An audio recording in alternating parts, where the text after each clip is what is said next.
start. So good morning, good afternoon, or evening, depending where you are. Welcome to this October additional data talk series titled Data Sovereignty in Africa, Challenges and Opportunity, organized by the Data Innovation Lab at the German Federal Foreign Office. So I would like to start with a very special thank you to our speakers for accepting the invitation. And of course, the GovDev campus, Maximilian for his help, and the data innovation team also, Gunda, Branka, Davin, and Selina. Thank you so much for your support. So I'm Dr. Amandine Yanguenon, a senior advisor at the Data Innovation Lab. And allow me first to share a few words about the Data Innovation Lab. It's actually an innovative collaboration established between the German Federal Foreign Office and GovTech campus in Germany last June, and it serves as a dynamic hub fostering collaboration among diverse stakeholders in Germany and globally. So we organized the first September online data talk focused on feminist foreign policy. And actually, you can find the link in the chat box if you miss it and if you want to see it.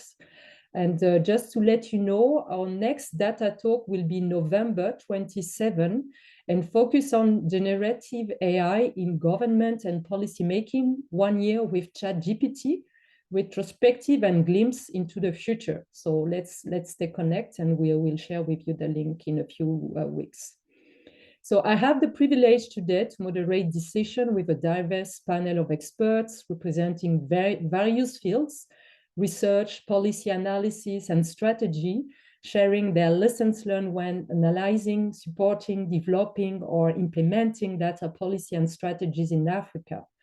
So maybe to start on the topic, we know now that the expansion of digital technology profoundly transforms everyday lifestyles and public policy at the local, national, and regional levels. This transformation underway creates opportunity in key sectors such as education, health, employment, security, etc., with the potential to improve people's standard of living. Data and statistics are also fundamental to improving evidence-based decision-making. And like everywhere, African governments and their development partners need good data on basic development metrics, and to be of value, such data must be accurate, timely, disaggregate, and widely available. At the same time, and this is why we want to ask the question as a challenge and opportunity, data and digital technologies raise major political, economic, societal, and ethical issues. And this includes the policies, actors' capacity to justify and reaffirm their sovereignty while they face with the acceleration of technological innovation and the deployment of big tech companies with unprecedented power. So countries such as South Africa, Kenya, Nigeria, or Ghana have taken the data sovereignty route, adopting or updating their data regulation and giving further impetus to data center development across the continent. So the data legislation that has been adopted in these countries demands the localization of personal data, respect for privacy, the importance of user consent, granting users ownership of their data, and the limited processing of personal data. This policy basically are ways for governments to exercise their authority or sovereign powers over data infrastructures, and cyberspace. So data sovereignty, and actually we decide to define it as the governance of data in accordance with a country's law, value, and interest, has become a topical issue in global politics.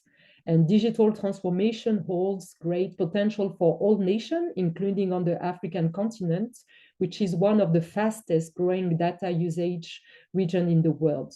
So as you can hear, this issue of data sovereignty is a vast one. And for the purpose of this session, we will cover just a few aspects. Our panelists will investigate the extent to which data and digital technologies challenge state sovereignty, and on the other hand, how greater collaboration and cooperation with private external actors and civil society organizations can better support data sovereignty.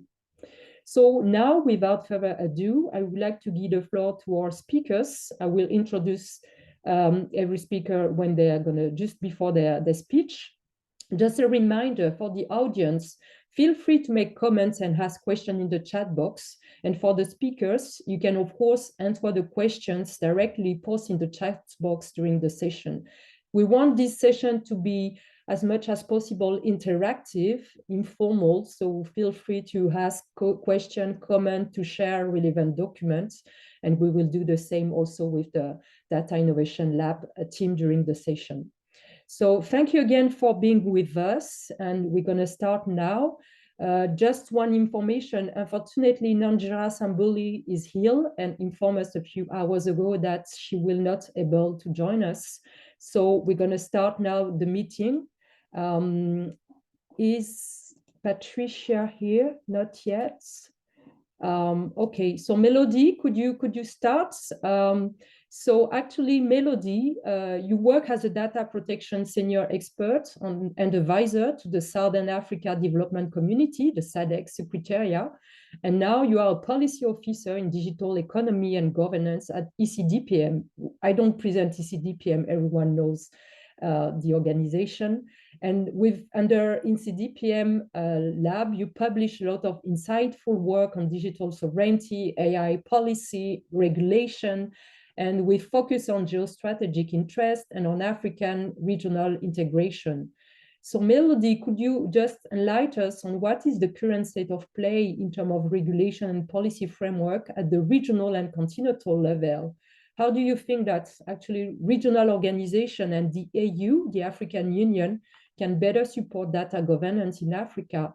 And do you think that these supranational entities manage to work in close collaboration? Melody, the floor is yours. Thank you.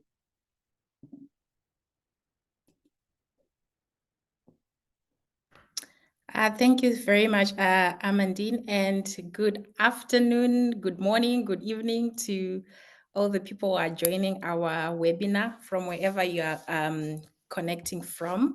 So I'm assuming some people who are on the call already know a bit about the policy and regulatory framework in Africa as far as digital policies are concerned, and there are also newcomers. So I'll try to give at a very high level the state of play as far as digital policies in Africa is concerned.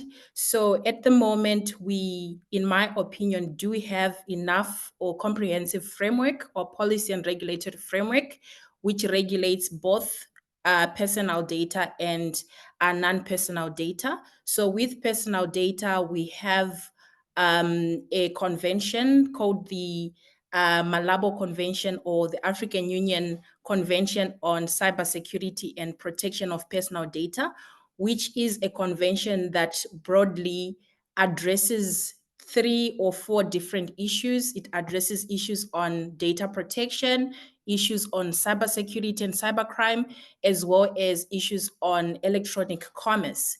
And what's important about this convention is that it was published in 2014, thereabout, and for it to come into effect, it required 15 African Union member states to actually ratify the convention. But the process of its adoption was quite slow. It was only until this year that the convention was actually ratified by the 15th member state. So the question that we now need to be asking ourselves, or the questions that we need to keep in mind going forward, is how do we go about implementing this policy, this convention that we have in place? Because what's happening in Africa is that prior to this convention coming into effect, we saw different African countries actually promulgating their own data protection laws. Some of them were more or less inspired by the GDPR from the EU, and some were just frameworks that tried to address issues around data subject rights, trying to come up with all the principles around data processing and collection of personal data.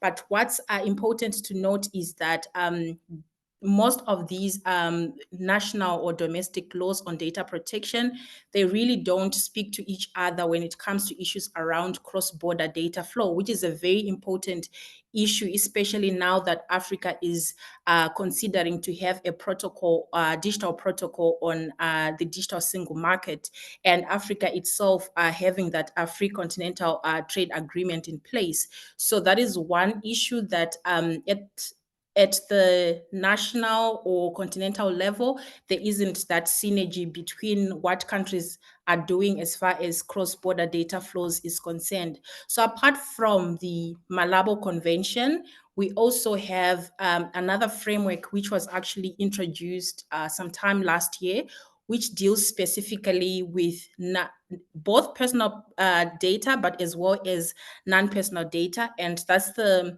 AU data policy framework. So I think I'm just going to try to go through what needs to happen as far as the Malabo Convention is concerned going forward, what the regs, for example, need to be taken into consideration, and what the AU need to be taking into consideration.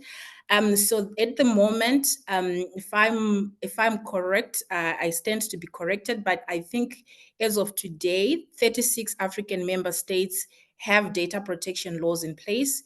15 do not have any data protection laws, and 3 member states have draft laws in place. So you see already there is no uniform approach to how data protection is being regulated on the continent.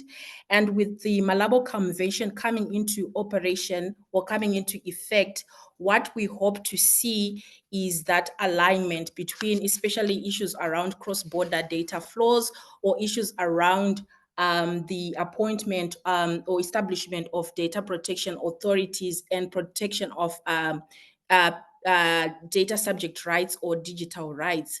And I think going forward, what needs to happen is we have the framework, yes.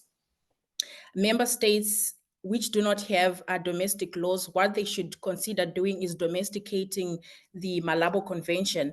And I have maybe 3 or 4 points that I can just briefly talk about, that going forward, what should we see the AU doing? I think the first one would be, of course, having a dedicated coordinating body. I understand we have different specialized technical committees within the African Union who have been supporting the work around data protection and data governance. But it's important, especially from a data protection perspective, to have a dedicated body that would be responsible for communicating on behalf of the African Union to member states, communicating to regional economic communities, even communicating with data regulators. I'm hoping Ms. Patricia will be able to join us, and communicating with organizations like the one she was heading on the data protection and regulators network, NADPA. So it's important that it's something that the AU should consider going forward, to have that coordinating body. And if we have a coordinating body, it becomes easier now to get more or further guidance on how practically the Malabo Convention can be implemented. It's something that I've noticed even in private practice for private professionals, that it's a challenge to actually translate a piece of legislation into something that is more practical for everyone. So it's quite important, I think, in my opinion, having this dedicated body to develop guidance notes, regulations, or just guidelines on how you process data. Everyone now is talking about digital ID, for example. We are now making use of AI, biometric data, facial recognition. All those areas where there is processing of personal data definitely requires guidelines on how to go about processing personal data. So if we have at an AU level a body dedicated specifically to provide guidance to the Malabo Convention, that will also work. And I think we also need to have, the African Union also need to have a clear guidance framework and implementation plan, particularly focusing on the 15 countries that do not have data protection laws at all. So it may be good to engage with the 15 countries to actually understand the state of play, what challenges they are actually facing, and what the AU can actually do to to facilitate the adoption of data protection laws within these 15 countries, and even the other countries that also have data protection laws, looking closely at how to implement the Malabo Convention at a more domestic level.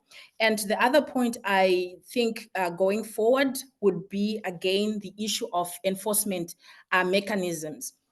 I know in terms of the GDPR, we talk about binding corporate rules where if it's a private entity, for example, you end up having the similar rules, whether you are in the EU or outside of the EU, but you are bound by the same rules. So I think it's something that the AU should consider carefully, especially the AU and AU institutions, to develop these enforcement mechanisms to actually sort of indirectly force, I don't know if I should use the word force, but in a way to support African countries to develop data protection laws. So if you look at, say, AU institutions like the African Development Bank, for example, the Afrexim Bank as well, or DBSA, what could be a new terms of reference would be, we are only going to issue loans to a country that has data protection laws in place or that meets this specific checklist in place. So it's something that will definitely motivate other African countries that do not have data protection laws to start thinking about having data protection laws or even establishing data protection authorities in place. And I guess the other point that I want to mention is one of the challenges that the Malabo Convention has, and it has been discussed over the past 9 years before it was actually it came into operation, was it's too broad. It's dealing with different issues: cybersecurity, data protection, e-commerce, cybercrime. So one of the discussions that we can start having now is potentially having an additional protocol. We now have this convention in place, but we can start thinking about having an additional protocol looking specifically at different issues. If it's going to be cybersecurity, how do we go about implementing the convention at a domestic level? What needs to be done at a more practical level? And if it's issues on e-commerce, yes, it's good that we are talking now about the negotiations around the digital protocol on the AFCFTA. But again, we need to have more clarity and articulate guidance on what that entails. And then just to look at the AU data policy framework again, it's not a legally binding document, but it's quite essential, especially when we have these discussions about the digital economy, because it goes into very much detail discussing issues around data security, discussing issues around data access. What does that mean? What kind of principles do we need to have in place? Data classification and categorization, which is very important, especially when we have those discussions around cross-border data flows. So I think it's a good framework that we have in place. And again, the question is, now what? We have this framework in place. Going forward, what needs to be done? And I think the same challenges that we have faced with the Malabo Convention are similar to the challenges that we'll face, especially with the implementation of the policy framework on data. So the first challenge, of course, is technical and financial resources.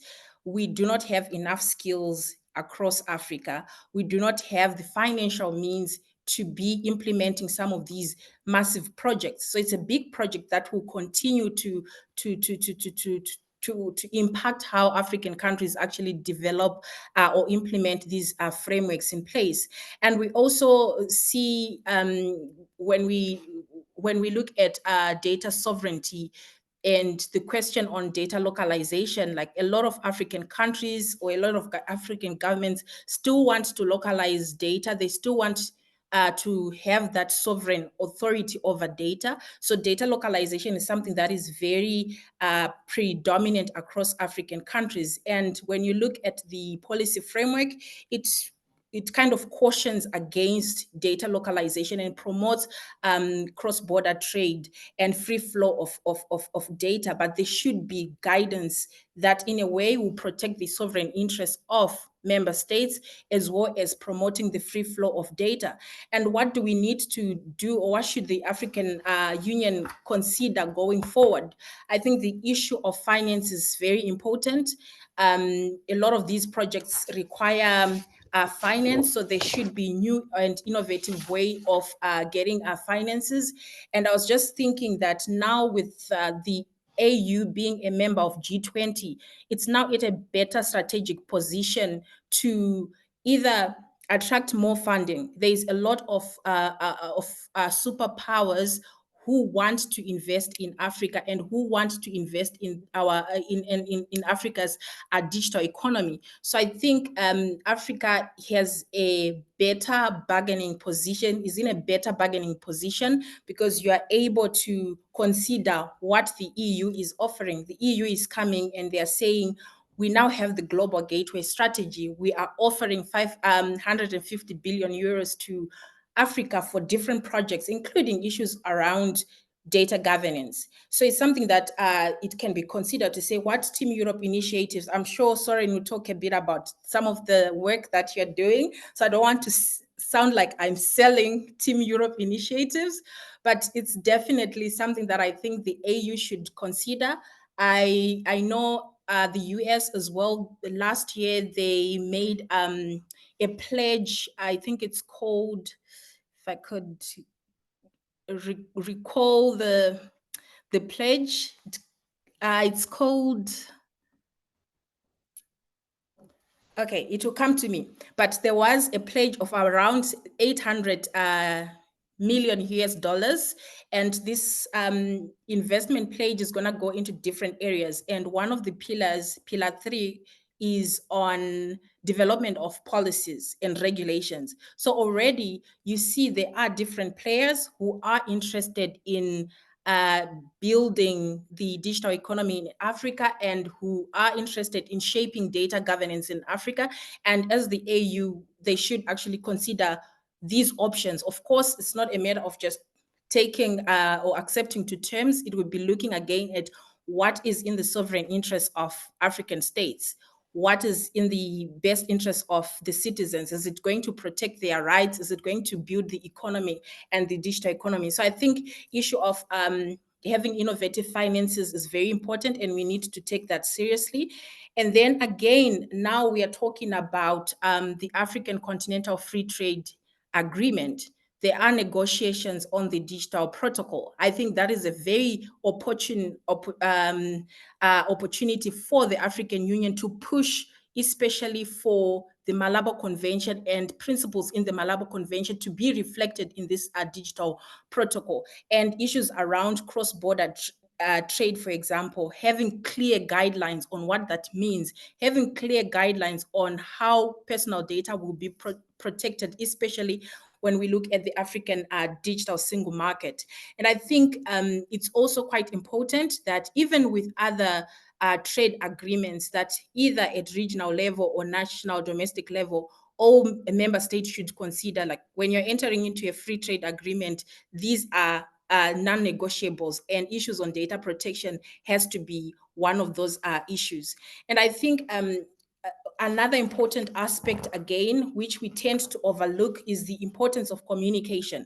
So we have the African Union. There's a lot that is going on. If you're not in the space or you're not keeping up with what's happening, you lose track of what's going on. So I think it's quite important to have a clear communication campaign where what is happening at the AU level is disseminated to regional economic blocks. It's being disseminated to national governments. For example, with the data policy framework, it's not a lot of people at national level, government level, who are aware of this policy framework. So I think we need to think more about how best can the AU actually disseminate and communicate with everyone, so they understand what the opportunities are with this framework, and if we are to implement it, what does it mean for the private sector? There are so many initiatives and propositions and recommendations under the policy framework that benefit everyone, businesses, individuals. So it's a matter of looking closely into how to take advantage of some of these initiatives and communicating that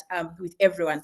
And just to end, the policy framework is what I like about it is it also provides further recommendations, and I think the recommendations, it's quite actionable, and it's quite something that can be reached within the next short term. So there are recommendations around cross-border data flow mechanisms. I think it's a very top priority. We need to have clear guidelines on how we go about dealing with sharing of personal data across borders. Again, the issue on a clear or common data categorization and sharing framework. Which types of data are we going to say we need to localize? Which type of data can we freely share? What type of data initiatives can we have in place that promote open data? And which type of data actually qualifies as open data? So it's quite important to have that. Issues of cybersecurity, again, very important at national level, regional economic level. We need to have clear strategies on what kind of cybersecurity mechanisms we are putting in place to protect the data and to protect the digital economy that we are talking much about. And then again, capacity building is also mentioned. I don't want to keep on repeating what they're creating the capacity, and also having the courts involved, because at the end of the day, we need to have our court system being up to date with what's happening. Should there be any disputes, we have our court system in place to assist. So I think these are more actionable steps that the AU can actually consider, and they can work together, of course, with the African with African institutions. They can work together with institutions like Smart Africa Alliance. They can work together with other regional economic communities to make it much easier to implement these different policies that we are talking about today. Thank you. Thank you. Thank you so much, Melody. It was really, really interesting. And thank you for actually emphasizing all these challenges. And it was really clear, and also all the opportunities actually the African Union can have.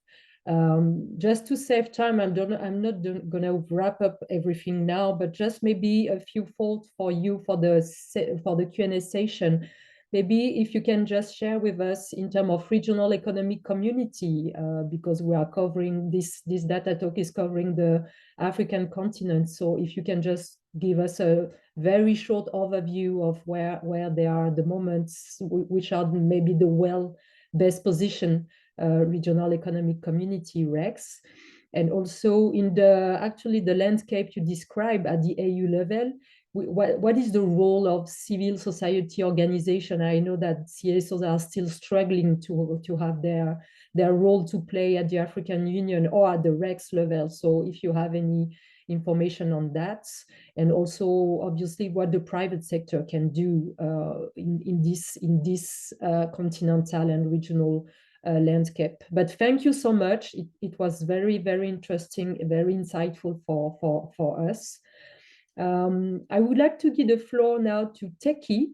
Teki, actually, you work for nearly 2 decades, span privacy and data protection, technology, data governance, digital economy, cybersecurity, child online safety across various African countries.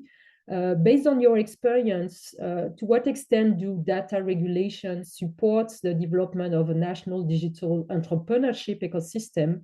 And I would like to ask you, how are businesses affected by data sovereignty laws? And especially, you are also the founder and executive director of the Africa Digital Rights Hub, LBG, what we call, actually, I love the name, a think and action tank on digital rights issues in Africa. So maybe could you also please say a word about how civil society organization, NGOs, and think tank can shape relevant national policy and support their governments? So Teki, the floor is yours. Thank you. Thank you very much, Amadine, and thank you for this wonderful opportunity that you've given us to speak here. Thank you, Melody, as well, for that comprehensive overview. private sectors and national entrepreneurship ecosystem. I believe that when it comes to the issue of the data ecosystem, probably our governments in Africa are not doing much. And I will explain that. Of course, in the last decade or two, we've seen a drive towards comprehensive development of laws, more broadly around development of and growth of ICTs in our respective countries, but also more specifically around the development of the data economy and the data ecosystem. Now, we have seen a lot of consultations with all actors, usually at the policy inception and law development space. So there is some level of strong engagement usually around there, both with private sector and civil society by governments in and around the development of the laws, because most of our governments have come to understand the importance of engaging private sector and civil society in the development of these laws. What we are, however, seeing is that even in that, and this is something that we're seeing through a number of the research work we've done through ADRH and then also myself, we're beginning to see more of what I call a rhetoric in reaction to a number of these things, right? So we see the importance of engaging civil society, we see the importance of engaging private sector, and so we engage them. But at the end of the day, are we, the big question that we have, because of how our ecosystem is structured across Africa, you would realize that this ecosystem is still made up of a huge, what we call medium and small scale enterprises. Usually with very limited staffing, limited capacity, and also limited understanding also around the policy and the policy development and legal ecosystem to really come in with broader issues. So whilst you see, if you're, for instance, having conversations around maybe broadband development, broadband access and all of that, you may be able to get very active participation of these agents. When you're having discussions around issues like data sovereignty, issues around digital rights, issues around access and data sharing, a lot of the time, there's almost a disconnect, right, between the governments or the big that have resources and the technical capabilities to draft these things, and then particularly the MSMEs, who may not necessarily have that technical know-how to really, perceive what these issues are going to be in the implementation of the businesses, and to perceive the long-term implementation of some of these policies and its impact directly on their businesses.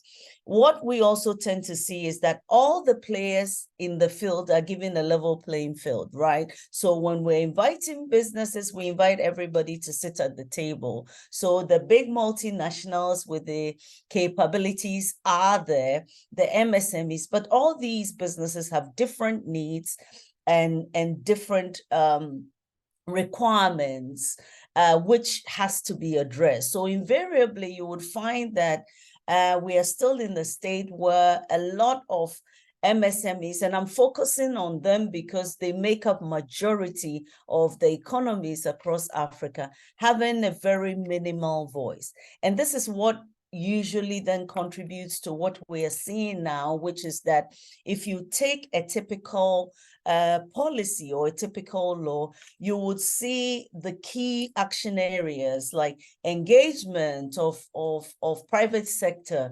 engagement of civil society, recognition of minorities and interest in minority rights, women's issues, gender, and all of that infused in the policies and the laws. However, we do not necessarily address these issues from the very minute level, which is what are the real challenges that is affecting a number of these people in the ecosystem. So when you sit back and you look at these policies and sometimes laws and frameworks from afar, it looks very beautiful and it looks like it covers everybody.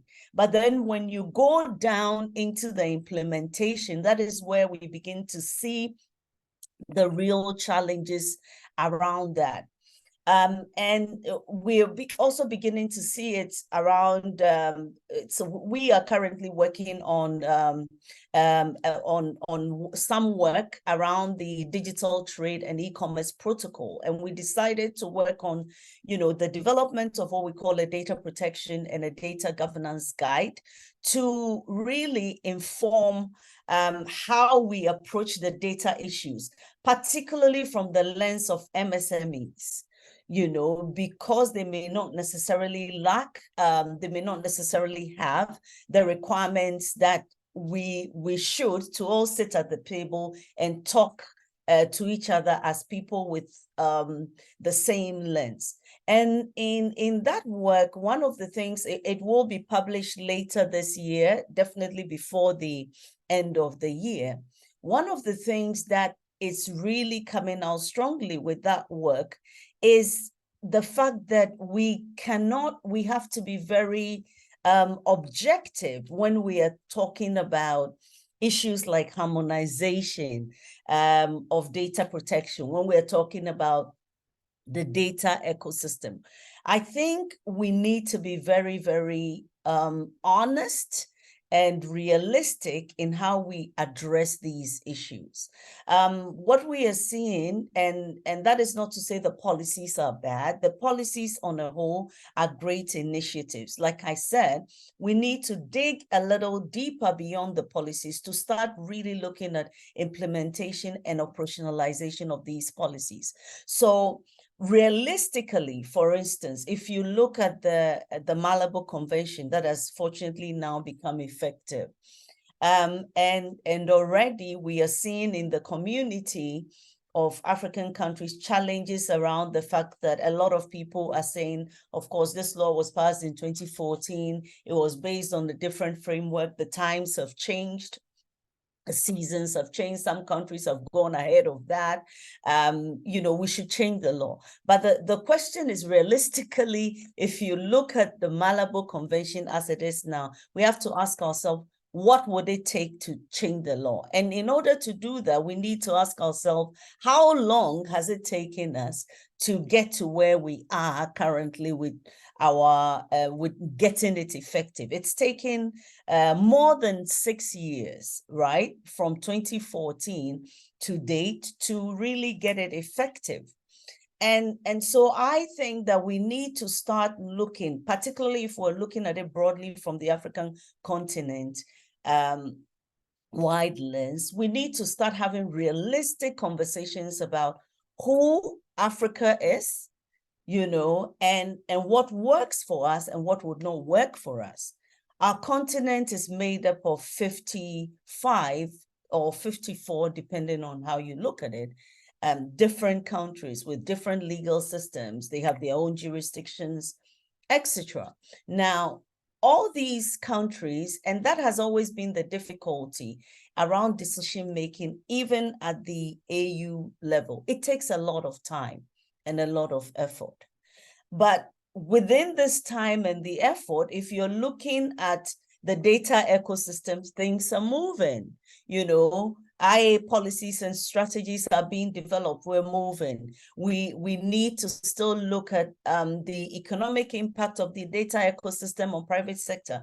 We're moving. Private sector will move. Those, especially those that the multinationals that have the resources, they will move in spite of your policy and drag the policymakers along, right? Because these are also businesses and all of that. And already we've seen how the change in the IT ecosystem more gradually has pulled governments and policymakers along it, right? So it's not like we're sitting ahead in some room conjuring what the future looks like, but it's the businesses that are in the rooms that think what the future would be, and then we jump along that.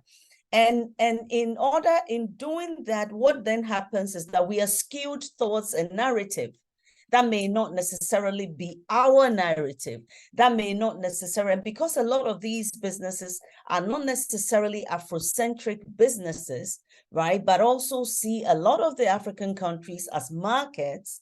Once we're driven towards that, then irrespective of whether we have the grand ideas around data sovereignty or not, we are more skewed towards having conversation in a certain direction. And mind you, we also lack a lot of the technical capabilities that a number of these, businesses, especially the large ones, that are invariably much more powerful and much more bigger than our countries, do have, right? So you find yourself in what I sometimes call a data colonization space, which is where most African countries are. Now, in the data colonization state, our entrepreneurship, and I'm looking at entrepreneurship purely for African businesses, for the benefit of African businesses, I see that there is a limitation. One, and it comes from there, how many African countries actually have their own data ecosystem? Even when we start, there is data, but if you're looking even at an area like AI, for instance, a lot of the big guys will tell you that the quality of data that we have across Africa is not necessarily that great enough, right, to really come out and pull your own shots and say that if you don't give me this, I'm not moving along with you. And even now, for most of the African countries, we are still relying on a number of these big businesses to actually shape what this data ecosystem looks like. We are also beginning to see how in the process, if we do not take care, particularly with our small and medium-scale enterprises that make up majority of these spaces, is going to stifle out innovation within the space because of the sheer cost of data and the fact that even though it is a country-specific data, it's not necessarily available, right, to our communities and to our space. And so why am I saying all this? And it comes down to a simple thing. I think that we know what the challenges are. We know we have challenges when it comes to the data ecosystem around data localization. We know we have challenges when we look at competition and internationalization of issues, so global liberalization of organizations and all of that. We know we have data, digital or data infrastructure inefficiencies, which also make it impossible for our small and medium scale enterprises to compete effectively around that. We know we have challenges around harmonization and facilitating cross-border data flows. So what do we propose that we need to start looking at? I say that we need to start looking outside the box. We need to start thinking around how to foster what we call inclusion, innovation, and cohesion, not only in the development of our laws, but also in the implementation. And I stress implementation. And that is because invariably, a few days ago, I was talking to some colleagues and I was telling them that I see how to some extent we also played a role, and I was making reference to myself and the previous work in where we are today. And they asked me why, and they said, you couldn't have foreseen what the future was. I said, no, because we, even at the time when we're developing or working with governments to develop the policies and the laws, we knew what the challenges are, right? So what we needed to do was probably spend a little bit more time around identifying the specific issues rather than generalization of these challenges. So if you're talking about cross-border, what does it really mean, right? Who is impacted? Because even in the challenges faced around cross-border, the impact on MSMEs is going to be much less. Is going to be much higher than the impact on large multinationals that may have the capabilities of doing that. If more than 60% of your economy fall within the MSMEs, then we should really start thinking around how, if we're developing a data protection law, if we're developing a data policy, if we're looking at data governance, we need to think around how do we use these systems to improve these ecosystems, particularly around private sector development and entrepreneurship in our economies. And so for some of these things, we are saying that governments, of course, a number of African governments are exploring these issues, but we're calling more for governments, both at the regional continental levels and also at the individual country levels, to start thinking outside the box around how to foster innovation, how to foster inclusion and cohesion in the data ecosystem. We're asking them to think more around trusted data sharing mechanisms that may not necessarily be the standard approach, right, to which we develop. And maybe if you have a data protection framework, that is well and good, but we need to think about how do I get these communities, particularly those that make up majority, to really comply with my laws and minimize the cost of compliance to some of these.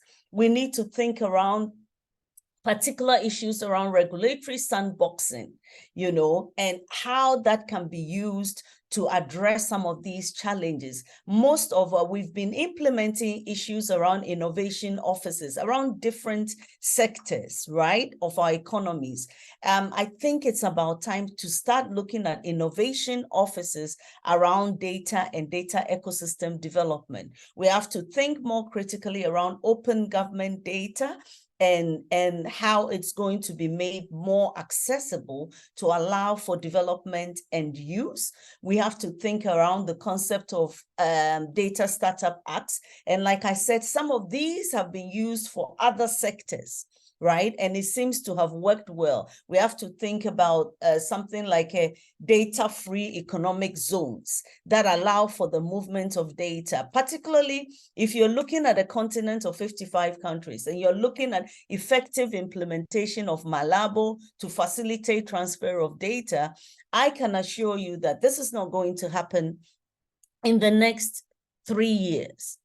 We would be lucky if we even have something effective that runs across Africa in the next 5 years. So we have to look at how we need not force everybody to come along, but create systems that allow everyone or gives everybody an opportunity to play within the space without necessarily harming them. And I think this speaks also true, whilst it's more of a broader issue, it also speaks through to, you know, using that to enable entrepreneurship and private sector development in this ecosystem. But I just want to end on a more positive note to say that, interestingly,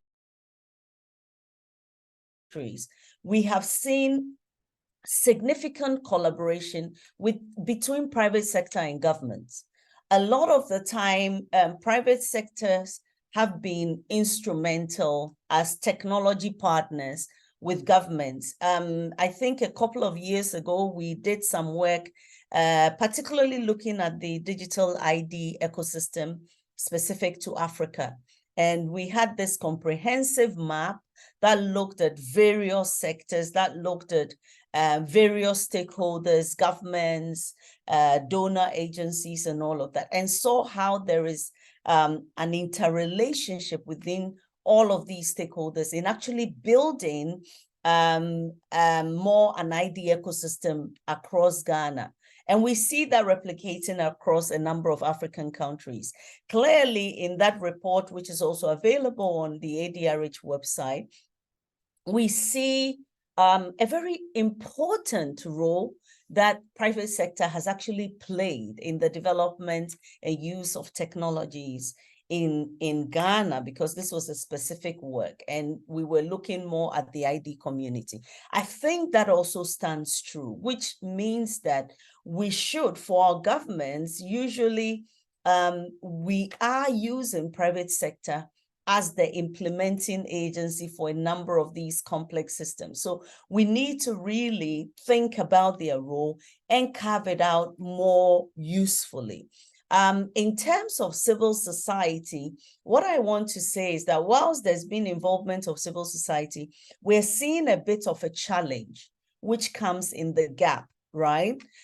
There are very few civil society organizations until maybe in the last 5 years that are comprehensively looking at the data ecosystem and issues surrounding data. So you would typically have civil societies looking at broader governance issues, democracy, and then sometimes issues affecting democracy. So in the early developments of internet freedom and all of that, we saw a lot of civil society organizations across Africa focusing on internet freedoms. And that's also stems from the fact that that's where sponsorship and support for resources are coming from, right? Which is also skewing, or in a way, pulling along what people should talk about and what they cannot talk about. Because if you don't have resources, it becomes a challenge to address these issues.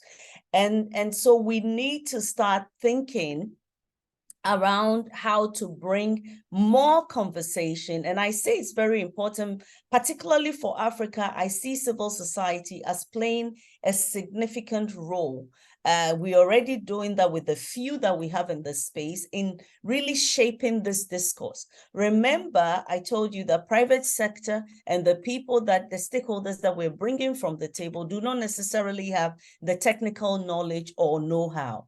Somehow, most of our civil society organizations in the space with the minimal resources are able to do more comprehensive research and work around these areas to really identify what the issues are and to push for the right policies that will support everybody, but unfortunately we are in limited supply, and usually because of limited resources and also that technical capability to enable it happens. So while civil society is really playing a significant role, I can say confidently that we've seen the role civil society has played, for instance, around data protection and data protection issues in the last 5 years.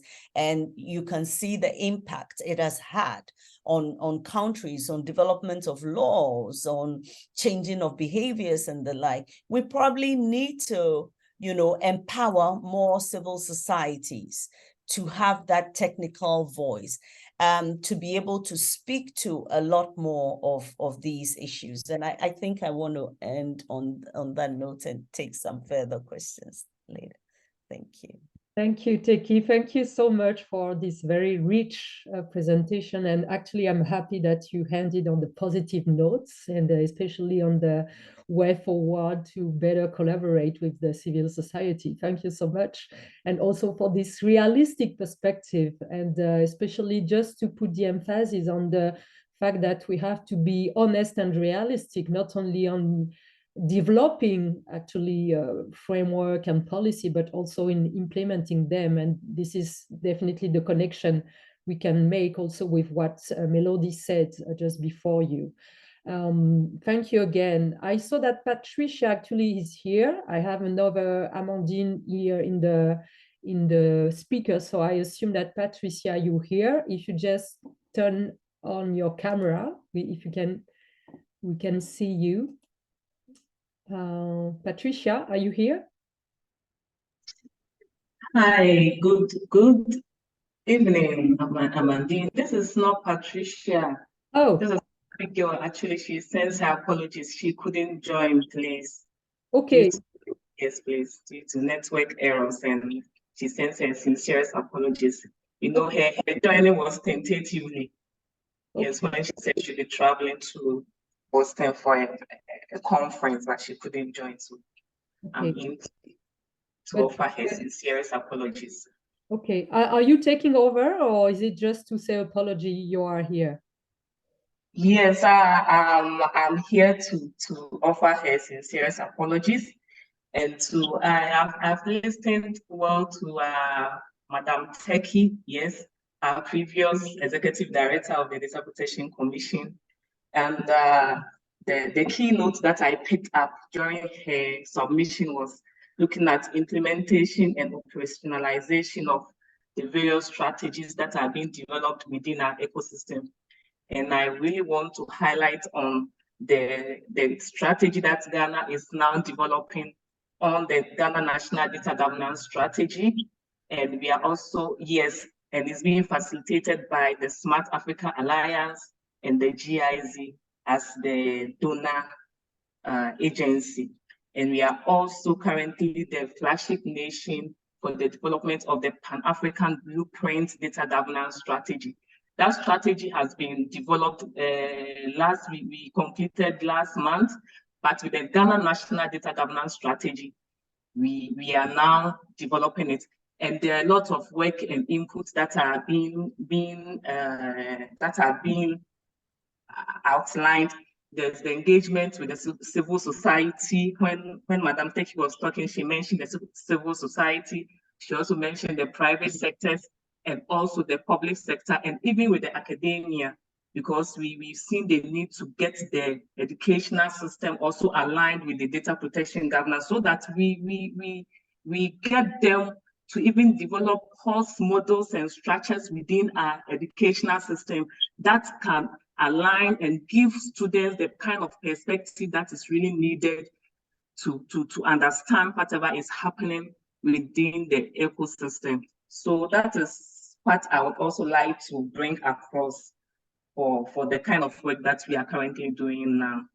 And hopefully during the next session, I know that Madam Patricia will be in herself to give a more deeper insight into the work that we are doing and her previous work with NAPA too. Thank you. Thank you. Thank you so much. Okay, so I'm going to give the floor now to Soren. So Soren, you are the head of the Data Economic and Blockchain program at the GIZ. You are also coordinating external partnerships for the GIZ digital transformation, working closely with the EU, partners country in Africa, Latin America, and Asia, and EU member states on the digital and green twin transition team, Europe team. So you are the right person to tell us about how do foreign actors such as GIZ support data governance policies. And also, I would like to ask you, talking about data sovereignty, we could not ignore the question of data ownership, and how does GIZ as an external partner address the empowerment of local data ownership? And actually, Teki opened the floor and of the chat box about this question of data colonialism. So I forgot to mention, Teki, if you want just to start answering the question on the chat box, please feel free. Okay. At least, Soren, you can give your feedback on your work and how you see all these issues. Thank you. Soren, the floor is yours. Well, thank you so much, first of all, for inviting me.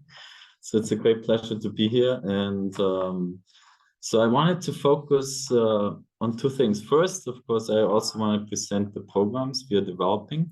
So many thanks to the BMZ and the European Union. We work very closely. Thanks to their support, we as GIZ implement the program. And we also work very closely, as already Melody mentioned, in a Team Europe initiative. So we really come together as one team. So we work closely with the EU, and then Belgium, France, Estonia, Finland, and Germany. And it's very critical. We support our close partners are the AUC through our friends and colleagues from Datacipation, and then the Smart Africa Alliance, which was also already mentioned before. So thank you very much. So, but first, let me actually be a little bit provocative here. So, okay, data economy, I have here some figures, $3 trillion annual profits, okay, by corporations. Second, in the EU, the data economy is about almost 400 billion euros, representing about 2.7, 2.8% of GDP. Now, the potential for Africa is huge. So there are studies from the World Bank, actually, which estimate that for the EAC region, 7 countries, would be $2.6 billion of additional GDP. Hard to believe, but and supposedly, yeah, millions of jobs could be created. So now, on the other hand, Amazon alone, or the big tech, the GAFAs, they are much bigger in their revenues than any GDP of any African country. So the revenue, annual revenue of Amazon is around $469 billion. This is much bigger than the largest economy, Nigeria, in Africa, which is only 440 billion. So all the 3 largest African economies, Nigeria, Egypt, South Africa together, have 1.1 trillion. And the 5 tech companies, the biggest, have 1.2 trillion. So I think I hope to make that point, but when we talk about data sovereignty, the key question is who is benefiting? Who is benefiting the most from the data economy? I mean, is there a danger that this will be a new resource curse? Is it, as you questioned before, I think a legitimate question, are there data monopolies in place? Is there a real threat of data colonialism? And what can be done to really avoid this?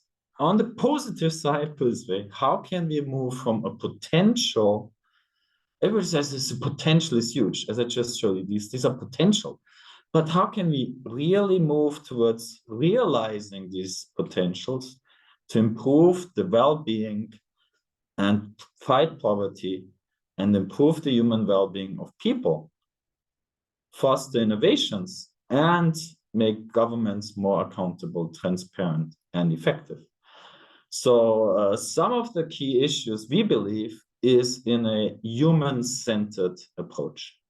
So we promote very much an open, fair competition, open free market in sense, but regulated, and focus on economic, social benefits. So a human-centered approach, what does that actually mean in practice? So here personally, I've done a lot of work on this. If you're interested, you could take a look. I've written a book. It's called Development as Freedom in the Digital Age. So a key focus is that all of this should be focused on people. And people thrive, and people are being empowered, and that they can derive real economic, social, and also environmental benefits. So for a lot of, for instance, avoiding climate change, avoiding climate disasters, avoiding climate crisis. There's just yesterday, Germany awarded this environmental prize, on climate action. So there are models which show now that due to climate change, it's 50% more likely to have extreme weather conditions. Just think about Malawi, for instance, Libya. So the effects are huge, but data and the predictive power of data combined with AI and other tools can in fact reduce this threat. So you could think about data a catalyst for economic, social, human development, but also to fight climate change.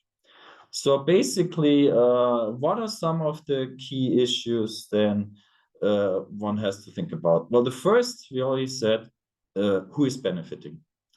So inclusion. So we are working a lot also with marginalized communities.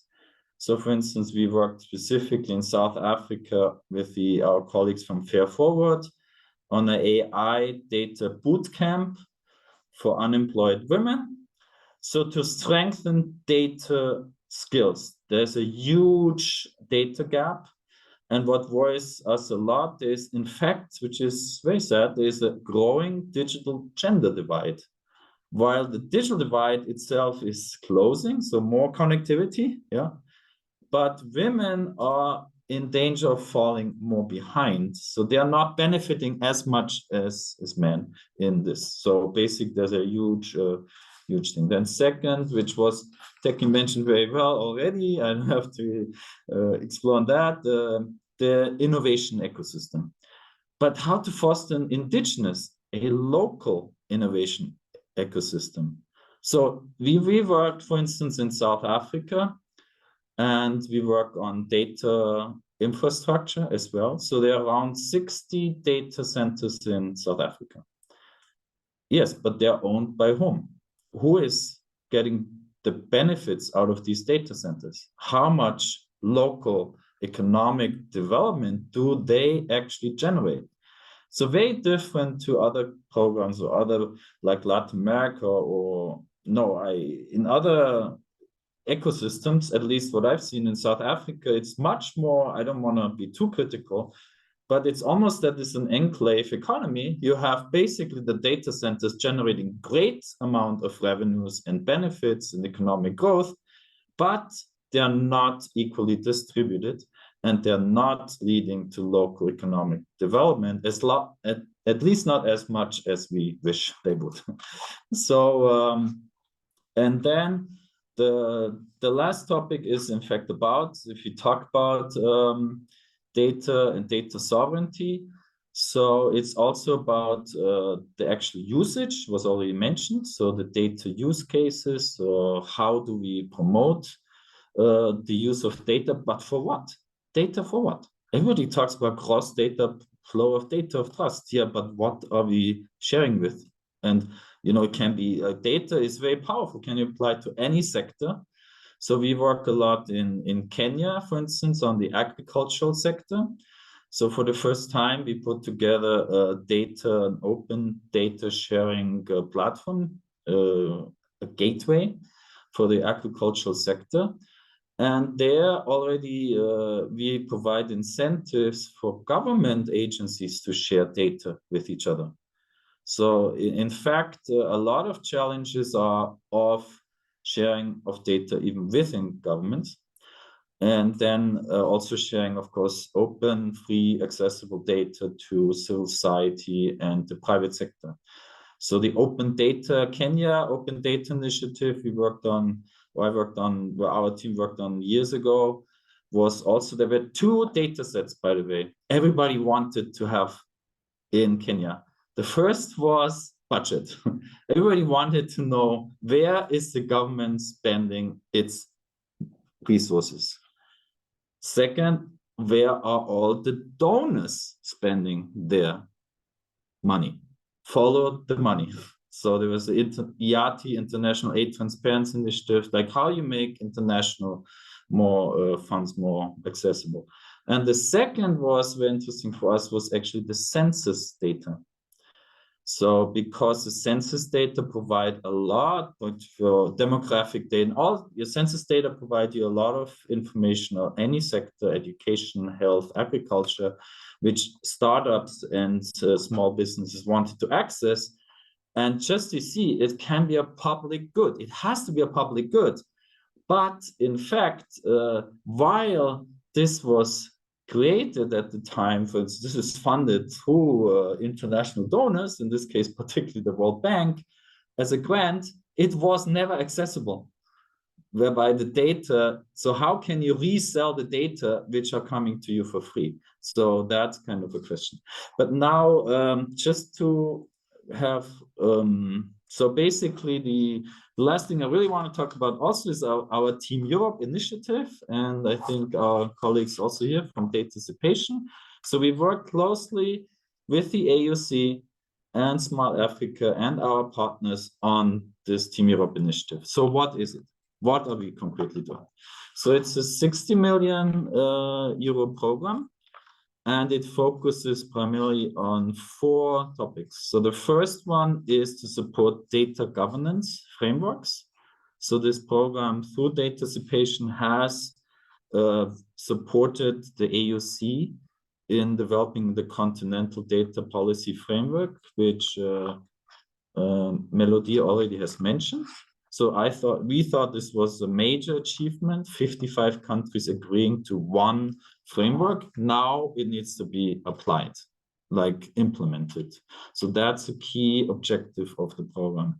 The second is to support data demonstration projects or use cases, so to support cross flows of data, sharing of data across borders, but also like to apply data sharing across sectors, and to ask really tough question: what is the economic, social value of data, and how can that be sustained? Because many data use case and platform being used 2-3 years, they're then obsolete or not being continuously. So how could this be done more sustainable? The third is important is data infrastructure. So we're creating a facility, the so-called DIF, Digital Investment Facility, which will support government and private sector to develop project proposals on green and secure data centers. So we have recently launched with the ITU and World Bank the first guidelines. What actually is a green data center? So that's where the guidelines come in to support governments and private sector to develop more green and secure data centers that also very important, protect the privacy and data of citizens. And then the last but not least is also data literacy and capacity strengthening. So basically to support policymakers, civil society leaders, private sector, youth, women in actually making sense out of data and to putting it, create value out of the use of data. So as I said again, this is really possible thanks to the great support we have from the German government, the BMZ, the European Commission, and our partners. And very much from in Senegal, for instance, South Africa, Kenya, where we work now in the first phase. We're really grateful from the great support from our partners in the countries who really are now driving this process, and we are just here to support them. Thank you so much. Thank you, Soren. Thank you so much for this very provocative thought, and also for presenting the work you are doing with the Team Europe initiative. You will see on the chat box, there is a lot of reaction and question for you. Of course, you were provocative, so that's actually makes sense. So just take a look at it. I also have question, but I see we still have 15 minutes left, and I would like to leave the opportunity also to the participant to ask their question. So if you have any question, you can do it now in the chat box. Teki, maybe you could start talking about you have question and reaction on the question of, data colonialism. So if you want to react, to add something, and of course also the other panelists, Melody, if you want to say a word about it. Melody, I asked you the question about the Rex, if you want to jump in, and then third, Bjorn, if you want to respond on the chat or use the opportunity to answer directly with your phone, with your mic on. Thank you. Teki. Thank you. Amadine, can you help me with this specific question? I saw it earlier when I was speaking, but I've been running through all the comments and I can't seem to spot it now. I saw one question about, is Europe not also in data colonization? This is the first question. And the second one is how are GDPR and AI acts in the future offering protection from this data colonization in Europe or those who work with the EU?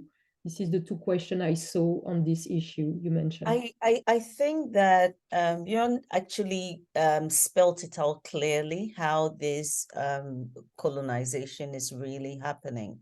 So you want to ask yourself to determine whether or not there's data. This is what I do. I ask myself, in the data ecosystem, right? I mean, it comes down, just last week I was in Vienna and we're having some discussions around digital ethics. And we had a conversation around this issue of data. It's a business. And like I said, one way or the other, everybody is moved along. It is the business that is actually driving these issues. It's the business element, the profit-making element, unfortunately, that is leading these conversations. And so you want to look at income, profits that are being generated across board on this. Who does it benefit the most? Mm-hmm. Right? Clearly, very minimal African countries, and that stems from a number of factors. To be able to really benefit in that profit, you have to be, because there's almost like a monopolization of this ecosystem, you have to be key in the infrastructure ecosystem to be able to benefit from there. How many African countries can we point to that are very instrumental in this place? And how much share do they make in that? That really means that if we are pushing for, let's look at even AI, right? If we are, I mean, I have sat on some smaller groups where at some point, particularly around AI, when these issues started coming up, we just started thinking, okay, let's look at Africa, the development of a comprehensive AI system, an ecosystem that can support. So we started looking at the data space and started thinking around probably developing of data, AI data, to support the ecosystem so that Africa is not left behind. But then really, it's not just about generation of data sets, right? So you go in and you generate the data sets. Shortly after generating the data sets, we just realized that most African technology businesses, very few, actually had the capabilities. I think even if you look at the African continent, no one country can actually have the technology capability to become an AI hub, so to speak. So even if you're talking about data sovereignty, it's almost a moot, right? Because the data sets that we generate, to make sense of it, has to sit on a database that is somewhere, that has the computing power and the capacity to create innovation within the space. How many of our governments, of our, even our businesses, technology businesses that are necessarily African? So when I say African, they build their income comes in, is the people in the space. So there's one challenge there. Also, if you look at the technologies and the sophistication of these technologies and the capabilities that are used in the development of technologies, the capacity that is required. And that makes it sometimes a bit funny when our governments start using data localization laws, right? So I ask the question, okay, and so what, right? Because you're talking of a cloud system where it becomes more expensive than the Amazons and the Googles and whatever else other technologies that are there because of economies of scale, you know, because the market sizes. So there and then, you know, even with your data localization law, it's not going to solve the problem. It's going to more or less kill your young, innovative industry, you know, because you're coming to the table late. I had a very painful conversation with someone around this issue. And I was like, if I had my own way and I could wave a magic wand, what we need is an equitable, we need to have a look at an equitable distribution of the resources of these technologies and their development. And unfortunately, I was told, you know, the ship has sailed. It's a little too late. Right? Because whatever is required at this point to make it work, the question is, where are you going to start from? even if all our governments come together today and they say that, okay, we're pulling together all our resources, the billions of dollars to build a supercomputer for Africa to lead in the AI game, first of all, it's going to take time. By the time we come, the ship has already sailed. Secondly, we are going to also need the technical capabilities to be able to do that, you know. And so these are some of the issues that I really look at when I'm thinking about this. But in as much as it's almost, you know, sometimes I feel as if I'm being a bit sad about these issues, because that is the reality. I still think that, and I love what you spoke about, because we could really look at the issues from a specific perspective, the sectors, right? And then look at how we could address sector-specific issues. Look at how we can innovate smaller, particularly our MSMEs. I think that we shouldn't forget about them. And we should make them core and center to be able to develop that capability. Because if you look at all the countries that are leading in this space, in the tech space that today we run to, governments had a deliberate effort to push and support these, you know, businesses that have today become a backbone to their to them, right? And we're all pushing global. We are not at the place where we can go local anymore, but there are certain areas in which we can go local, we can look at it. So initiatives like data sovereignty make sense, but really it's not just about data sovereignty. I mean, what if there's nothing there to be sovereign about? What are you going to be sovereign about, right? So we need to, that it's an inherent thing, and it comes from where the development of the technologies have come from, how we have implemented it.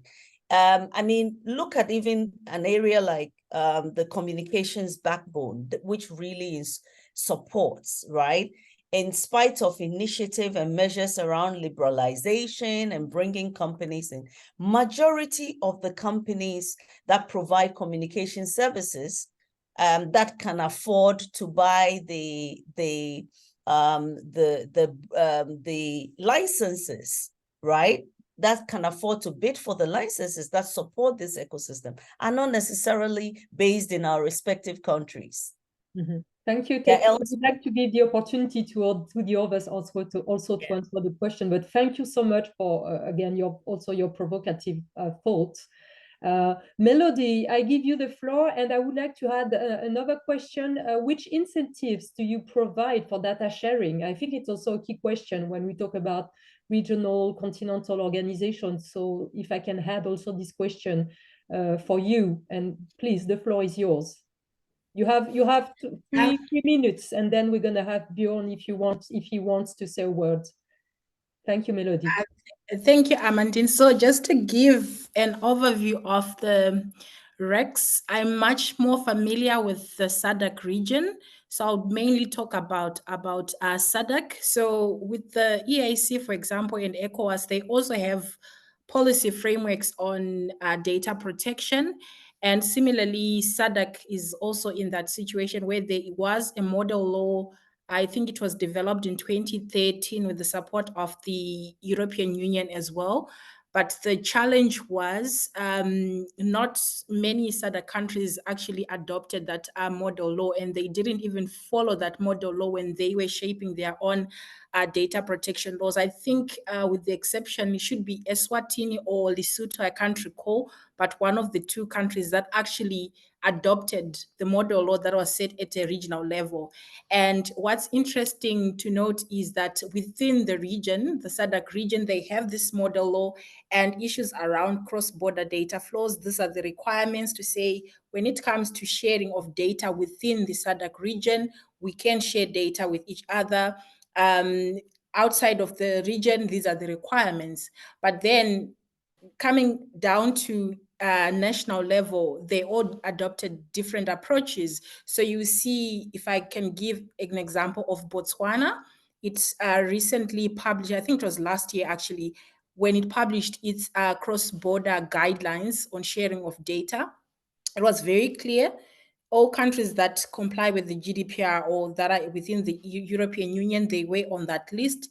And in Africa, it was only South Africa and Kenya. So South Africa, of the 16 member states, only one member state was considered to be adequate enough to share data. And this is a country that is passing a law when there is already a model law that is supposed to guide the other member states on sharing of data.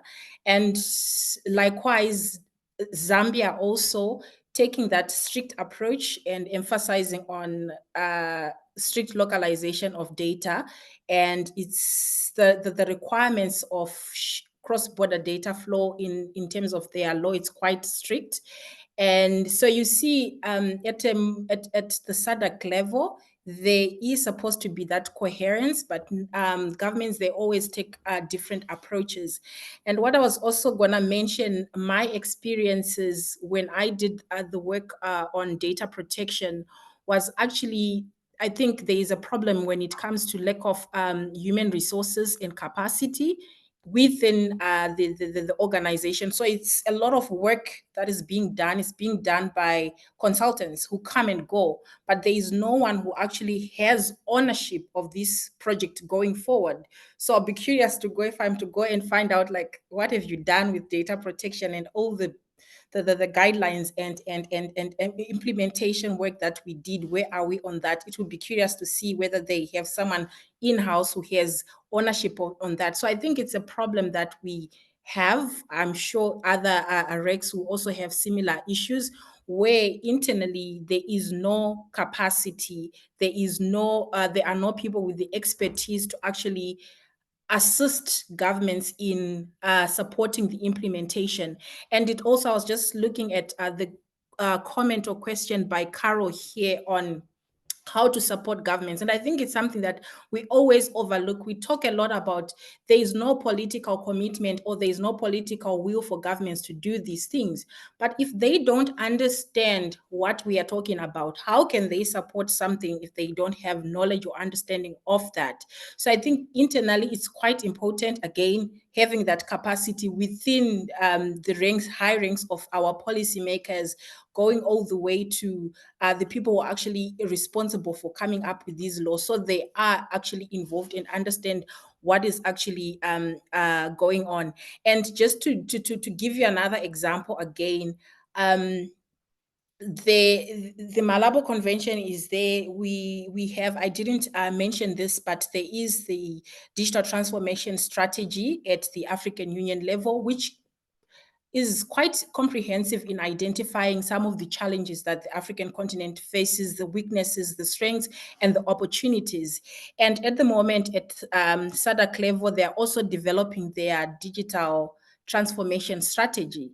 It's not yet published, but it's something, again, that we are waiting to see how it's going to align with what's happening at the AU level. So chances are it's going to have different objectives, or it's going to have different priorities from what is happening at the African Union level. And again, when you look at some of their strategic plans for 2020 and 2030, some of the issues on digital, they're quite silent on that. And I think that goes back to not having someone internally who is being responsible to issues around digital issues, and that is actually reflected by how they approach some of these issues. And the question, what was the second comment or question? I don't see it on my notes here. Sorry, on data sharing. Yes, so this is a tricky one.